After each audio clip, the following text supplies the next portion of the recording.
भगवान बुद्ध क्रोध को व्यक्ति का सबसे बड़ा शत्रु मानते थे। इसी विषय पर भगवान बुद्ध ने अपने शिष्यों को उपदेश देते हुए एक उदाहरण प्रस्तुत किया। एक पंडित जी महाराज क्रोध न करने पर उपदेश दे रहे थे। कह रहे थे, क्रोध आदमी का सबसे बड़ा दुश्मन है, उससे आदमी की बुद्धि नष्ट हो जाती है। जिस आदमी में बुद्धि नहीं रहती वह पशु बन जाता है। लोग बड़ी श्रद्धा से पंडित जी का उपदेश सुन रहे थे। पंडित जी ने आगे कहा, क्रोध चांडाल होता है, उससे हमेशा बचकर रहो। भीड़ में एक और एक जमादार बैठा था, जिसे पंडित जी प्राय सड़क पर झाड़ू लगाते हुए देखा करते थे।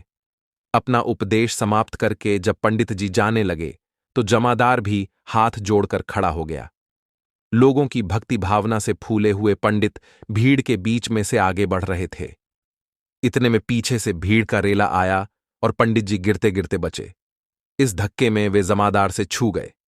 फिर क्या था, उनका पारा चढ़ गया।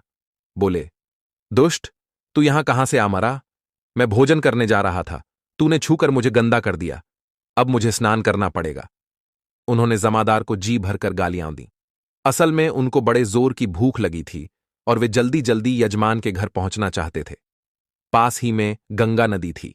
लाचार होकर पंडित जी उस ओर तेजी से लपके। तभी देखते हैं कि जमादार उनसे आगे आगे चला जा रहा है।